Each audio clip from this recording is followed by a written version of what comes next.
Rewards in Dungeons and Dragons. Last video we talked about how to give out rewards and different ways you can inspire players, engage players, shake them up, and get them to invest in your world and give them rewards that encourage that behavior and all this kind of stuff. And you guys really loved it. It's one of the best videos apparently that I've ever done. So thank you for that. I appreciate it. And now we're going to talk about not rewarding players at all. Now I'm kidding, but in some of my games, I don't give players their level up rewards automatically just because they leveled up. They have to earn it. It has to make sense in some way. I call these earned level up rewards. We're going to get into what they are, why you might want to use them, and what cool things can happen to your players at the table, which you might not think about. What problems could come up if you get some pissed off players at your table, and solutions to navigate those problems. So getting right into it, one of the rants from that last video is in Dungeons and Dragons, all your players have to do is show up and they level up and they get the thing that the book says they get. That means no matter what they do or don't do, however engaged or unengaged they are on their phone or actively listening to everybody and being a team player and thinking about things ahead of time and planning and all this other great player stuff, they get the same exact stuff. But what if your players were actually responsible for the upgrades that they got? So like I said, y'all really loved last week's video, and there's a lot of comments about this specific topic that we're doing here. I really do listen to you guys in the comments. I appreciate the comments, the engagement, likes, and all that kind of stuff.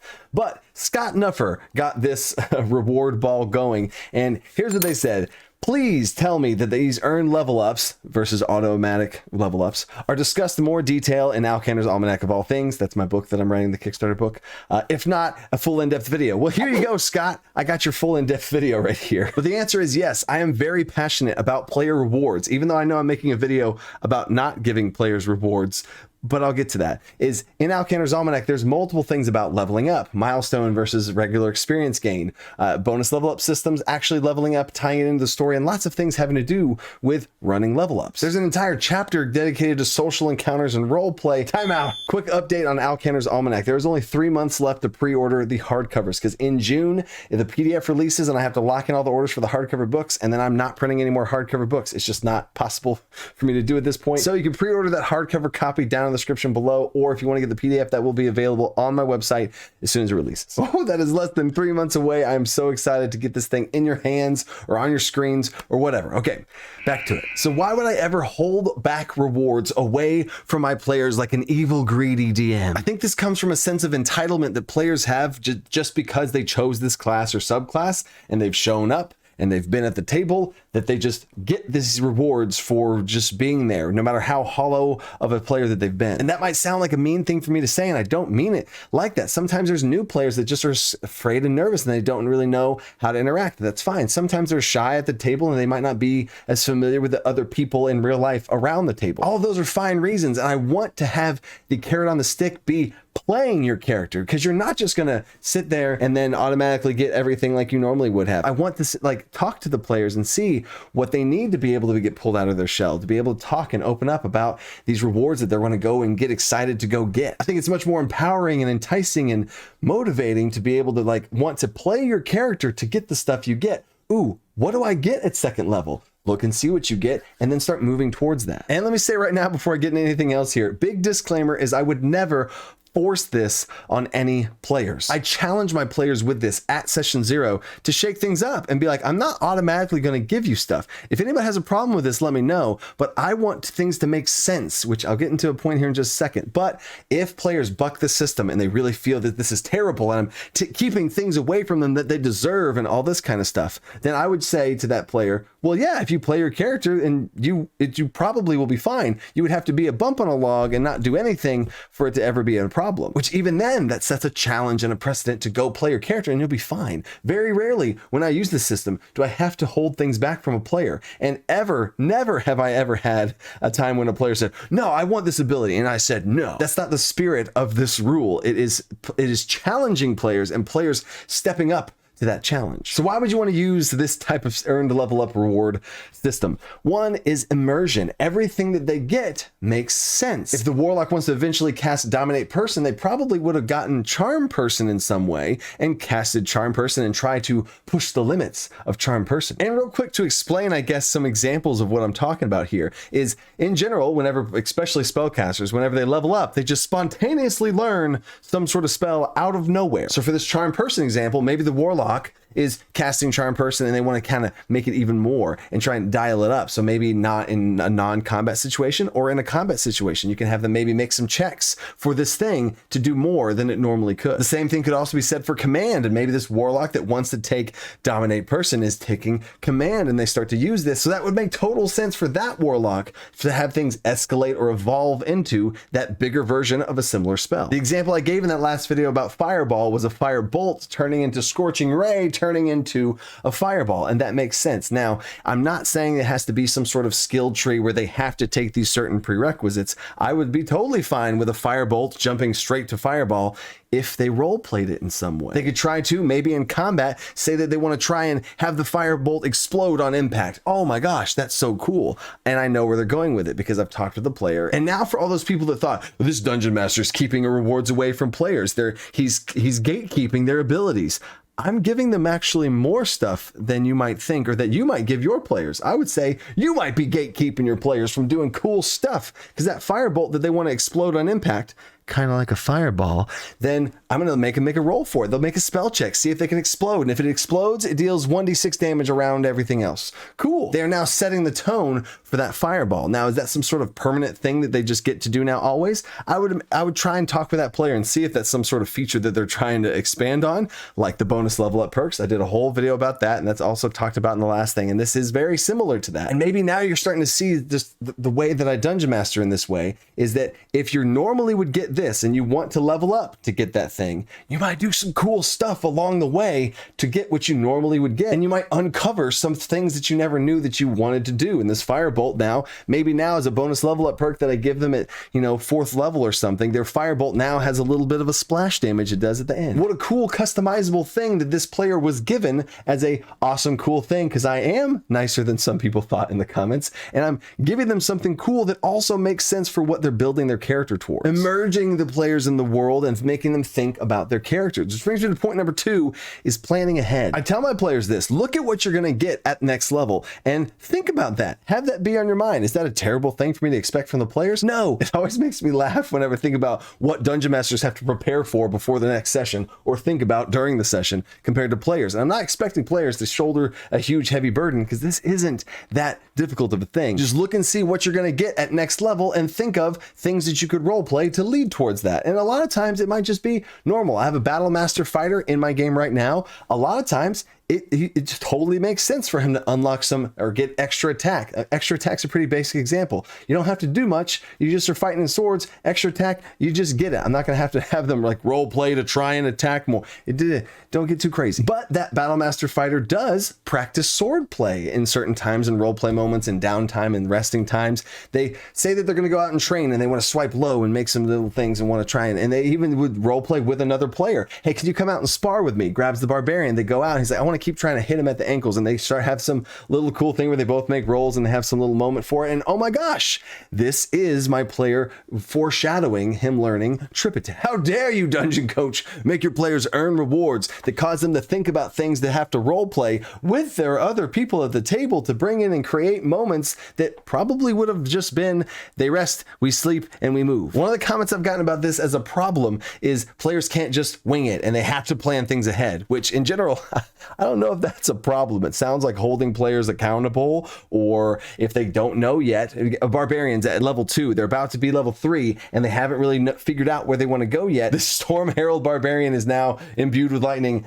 out of freaking nowhere. And if you can talk to your players about this path, it also helps you as a dungeon master weave the story towards them. And that is kind of a spoiler for the solutions section of this video, but you can help them and talk with them and be like, I don't really know. I think I want to do the Storm Herald. Okay, sweet. I now, as a dungeon master, controlling behind the scenes what I throw in front of them, maybe they fight a lightning elemental. Oh my God, the story and the player's decisions are merging together because they have to earn it, and it's a team effort. Me and the player are doing this team effort together to get them to earn it. I'm going to set them up for success by giving things in front of them for them to choose, or for their choices to make sense in this moment, and that lightning elemental really targets the Barbarian and keeps attacking him, and I'll have a really cool moment when it dies and they have some sort of superheated energy around them. So now next session when they level up and they get 3rd level and they become a Storm Herald Barbarian, oh my God, it all makes sense. And then becoming a Storm Herald Barbarian literally was part of the story, part of the world, part of their experience, and part of their actions that led them to get that thing. And how empowering is that as a player? You didn't just get it because it's on your sheet and you saw it and you told me that this is what you're getting and this is what you chose. It's something that had far more meaning behind it, and the player caused to happen. The player choosing the Storm Herald Barbarian, talking to the Dungeon Master, having a relationship with the Dungeon Master and letting them know, and then them together as a team. You know, on my end, it's behind the scenes. They don't really know what I'm going to do, throw at them, but you've created and told a story together through player choice. I'm going to play devil's advocate here, because what if you hit 3rd level and we haven't had that lightning elemental moment? What if that barbarian hits 3rd level, you have talked with them and they know they want to be a Storm Herald Barbarian, and the story just hasn't gotten there yet? You haven't, it's going to be next session. Everybody hit level 3 this session, and you know it's going to be next session. What happens? I would love to hear what you would do in this situation down in the comments, but what I would do, and I would hope the player would be down for it, because if you're running the system, you got some pretty cool players and they see the vision, they understand what they're going for, and it's not just this like, I want my perks now. Myself personally, I would level them up. Sure, they'd roll their health, they'd gain their bonus health, all that kind of stuff. But whatever features they got from Storm Herald Barbarian, I would do one of 2 things. I would talk with the player and see what they were comfortable with. I would say, right now, you just haven't hit your Storm Herald Barbarian yet. You don't have it. That's what my default stance would be. And I'd see what they say. If they buck it at all, or if they're like, oh man, I bet, you know what? I'm waiting for them. I guess if my players watch this, spoilers, because you can get some greedy perks if you are sad about it, because I don't want players to be sad about this. So I would pitch that to my player and be like, you know what? It hasn't happened to Barbarian yet. You don't know what's going to happen. Hasn't happened yet. Ooh, interesting. And if they roll with it, cool, awesome. If they don't roll with it and they're a little sad and they're like, oh man, I really, okay, I'll be like, you know what? How about I reflavor your Storm Herald Barbarian perks into another attack they can do? So instead of lightning damage dealt to something within their aura, they can make a 1d6 attack, and it's described and reflavored to be a swing. You know what I'm saying? So now this is a cool gray area compromise ground that you can take, because you as a Dungeon Master weren't able to orchestrate the story in time to be able to have things happen. But at the same time with this story, I would inspire that player to take their control into their own hands and go find some way to have this either written into their backstory, as far as they have some sort of lightning pendant, and it's like every once in a while at levels 1 and 2 it would have some sort of lightning thing going, and then I might have a cool effect that I give them as a little bonus perk to kind of foreshadow the whole lightning thing. This is a perfect example of an active player versus a passive player. An active player is going to think ahead, what kind of barbarian am I going to want to be? Ooh, I want to be this one. How can I write that into my backstory? What things can I do to lead towards that? Let's talk with the Dungeon Master early on and get this thing going so that it doesn't have to happen. Versus the inactive player who's like, I guess I don't really know. I'll be Storm Herald Barbarian, and then they might have to wait a little longer or come up with some compromises. Okay, let's bring it back in here for the 3rd point. Is this system turns roleplay into mechanics. So when players are at lower level and they role play and foreshadow these abilities they're about to get at certain level ups, then it turns into an actual mechanic, and it could accidentally turn into a bonus level up perk that they discover along the way. And this is not role play in the classic sense of the word. One of the biggest comments or complaints that I get or concerns here about this system is like, what if a player's not good at role play? It is not role playing to say that you are trying to cast Firebolt and have it explode to become a fireball. That is just thinking outside the box and just general creativity. So yes, it's not role play, but it is creativity, and some people struggle with that and they struggle with thinking about stuff like that. But I think that's me trying to inspire them to step up their game. And overall, even if it's role play, maybe they want to role play sword fighting with somebody, that would be role play, sure. And there's different ways you can do it. You can do it tactically in your mind and try and push the limits of the system from a mechanics creative perspective, or you could do it from a role play perspective, where I've had a sorcerer that knew they were going to get some sort of fire thing and they were going to get some sort of control flame spell, so they just role played at one night's rest. They wanted to kind of mess with the fire, and they just had a little moment, a little role play scene with the fire. But I would say these moments are good. If a player struggles and this is, oh well, this they're weak at role play, they're weak at these, maybe some more outside the box creative thinking, this is perfect for them. Then I would want to use this system for those players, because I want to challenge my players. I think I have one little video on this a while ago about the number one tip for Dungeon Masters is to push the limits of the game, push the limits of yourself, and push the limits of your players. So when your player has a weakness or something that they're not as comfortable with, this gives you an opportunity as a dungeon master to introduce it in a small little piece. You can talk with them beforehand, brainstorm stuff with them outside of the session, in between sessions, to be able to help them. You know what, you could do this would be a cool thing, and it would foreshadow it. And you can also spin it to the group just in general about, it's cool that the group can kind of guess, like, what is he building towards? Why is he doing that? What is he doing? It's almost like a little mystery. I've had players come up with some really cool or really awesome scenes that would have never happened unless this system was in place, and they were thinking in this avenue of how would my character get that thing. And I've also had very simple, very subtle things that are just like, they do this one thing during a rest time, and that checks out. And I would also say this in an empowering type of way. Back when we were kids, or maybe right now you're a kid, I don't know, and you got an allowance, and you just were given money, and you have this money and you can go spend it on stuff, and it's all cool because you're just given this thing and now you can just go spend it. But when you earned that money and you had to work for that money, it means a little bit more to you, and you kind of like, you can be more proud of it. You have all these things that you went and accomplished, right? Now, I know that might sound weird to say that I took away, I'm not going to give these abilities to you, but it's not like that. I've never held one back from a player that's been asking for it, and me be like, no.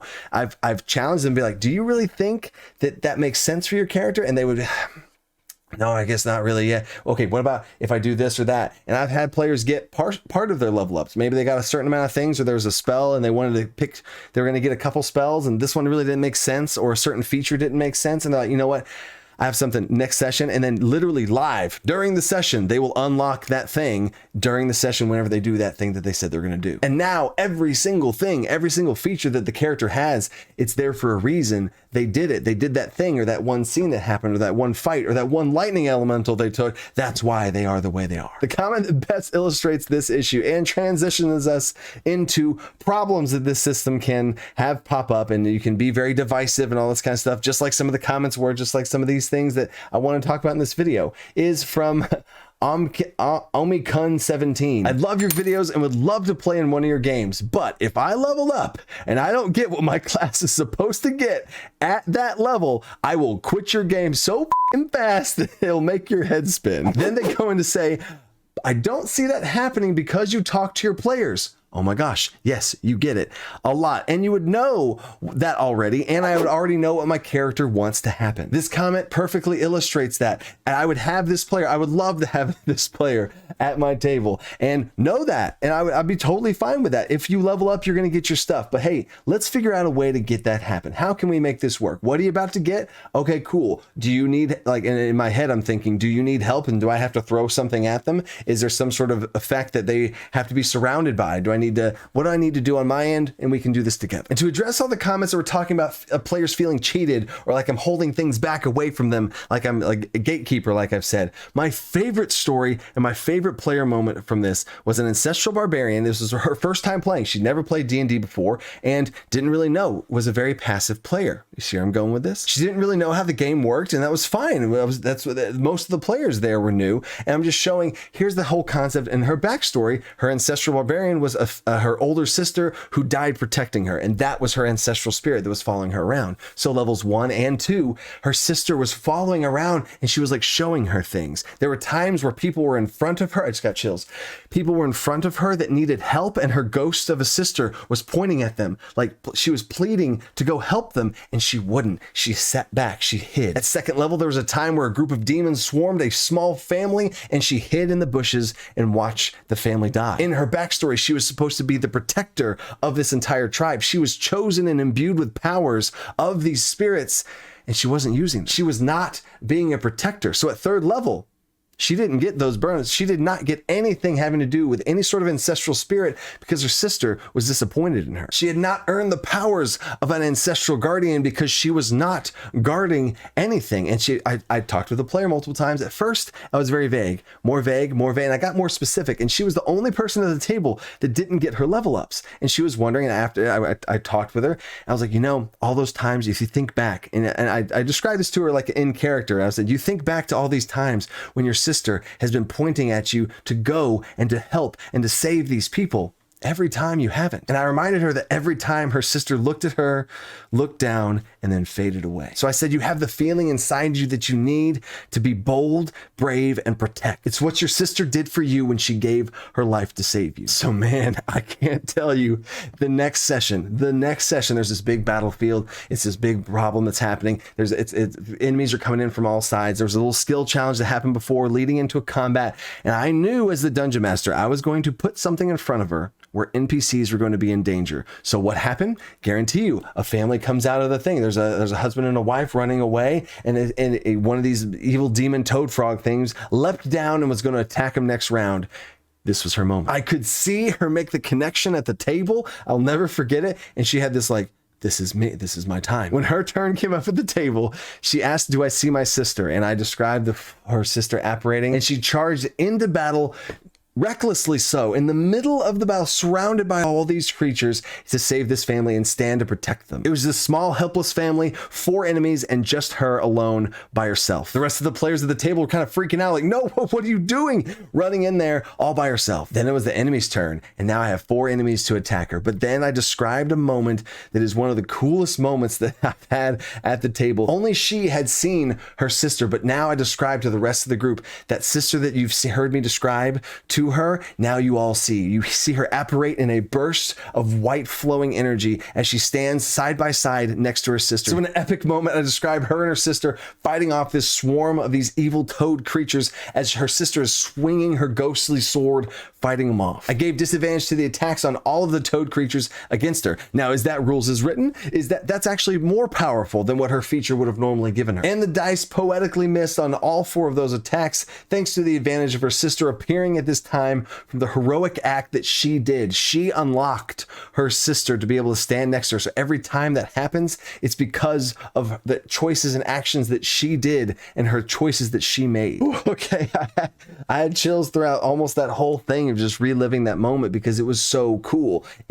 There's so many things that go into that. It was, as a dungeon master, it was a teaching device for me to help teach a new player to be active and play in this game, which was based on the backstory that she gave me about her character being this protective force for her tribe, but her actions weren't matching up to that. And I could tell that story alongside her for her to be able to reveal this thing at the time that it happened in this big, huge scene that actually mechanically was more powerful than it was supposed to be. So I'm not just holding back these things, because in the same way that I hold back and challenge, I am going to give and rain, shower, and reward players for those actions more so than they normally would. So whenever dungeon masters that are just strict, straight rules as written say that I'm holding back things, I would actually say, if you were to compare side by side, you're probably holding back more than I am, because yes, I have an expectation and there's this challenge and this, I'm putting the responsibility on them a little bit, but man, whenever they get that and run with it, I want to sprinkle those rewards and make it rain. So now for the last issue, and then we're getting into the solutions for how you can actually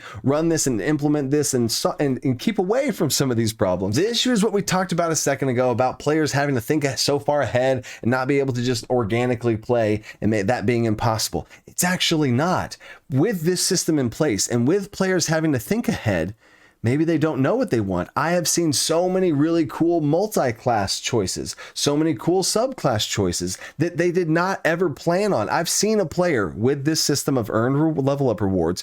They were going to do this subclass, but as they were playing, actually, you know what?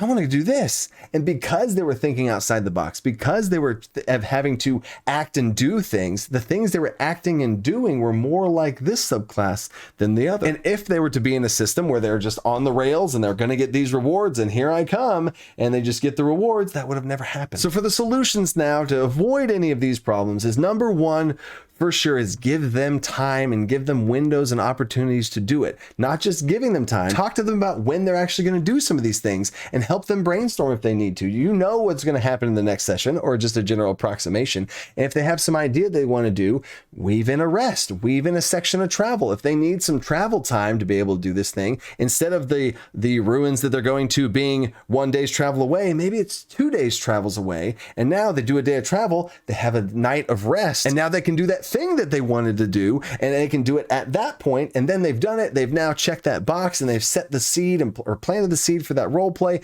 and then they get to the ruins. You can have these little mini role play moments, or even something simple that they say that they do. It could be something they say that they consistently do over time, or just one big moment or whatever. Long rests, shoot, even a short rest, or if you use my full rest system, I'll put the link for that down below too, which is basically leads into downtime, is a great opportunity to do this. I've even kind of tested players with downtime. I've had, here you go, you have a bunch of downtime options, and I want to see what they do. What are they going to do? And if they go do that during downtime, that's where I also implement bonus level up perks, and it's all kind of connected. So you giving them these windows of time, no matter how big or small it is, also helps you to orchestrate and set them up for success. Like the lightning elemental I talked about, like the fight where I set up a family in danger.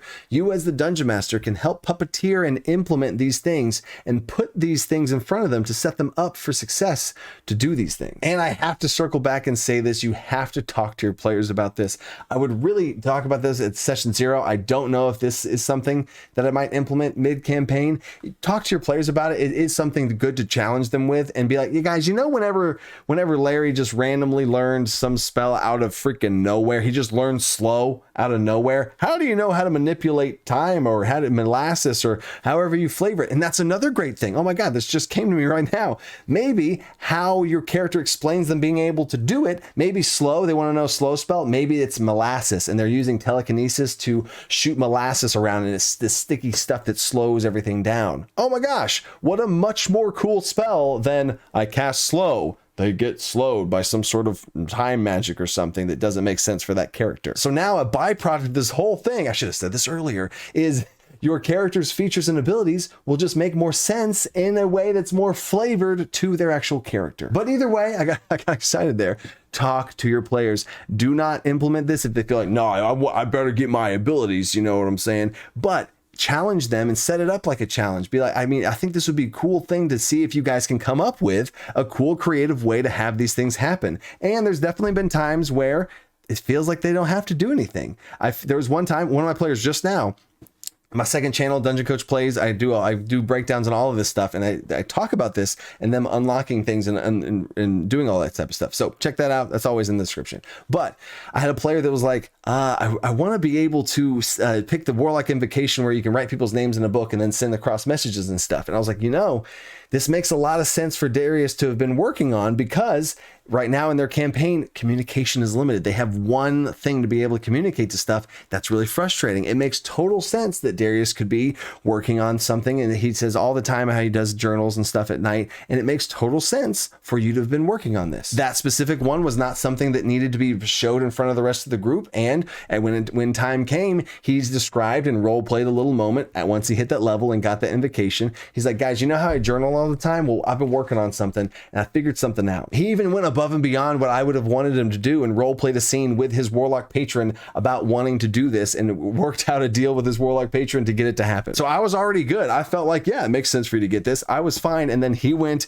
above and beyond and role played it even further. And because of that role play, now whenever he writes names in a book, instead of the person just hearing things, a reptile creature comes up and starts talking to them, and it's a different version of sending instead of just a very basic version of sending. It's a custom tailored flavored thing to this character. And now I'm throwing a challenge out to you guys. You like this thing about rewards and level ups and stuff like that. I could do a video on how to have your level ups make sense, not just the abilities that you're getting, all that kind of stuff, the act of leveling up and tying in level ups to your story so that whenever you level up, it actually thematically, story-wise, makes sense, and there's a moment where it happens. So if this video gets a bunch of likes and comments like you did to the last one, I can keep going with this little series and keep giving these types of things, because I really honestly do listen to what you guys have to say. I really do appreciate all of you for the likes, comments, and all that kind of stuff. And another little shout out, I want to thank my patrons who go above and beyond. I do monthly polls to see what they kind of want to get. Last week's video was actually the #1 voted video by my patrons, and that's why I made that video. So good call, patrons, on making that video.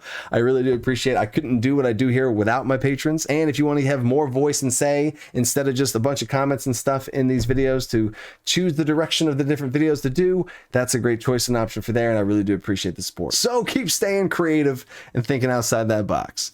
Peace.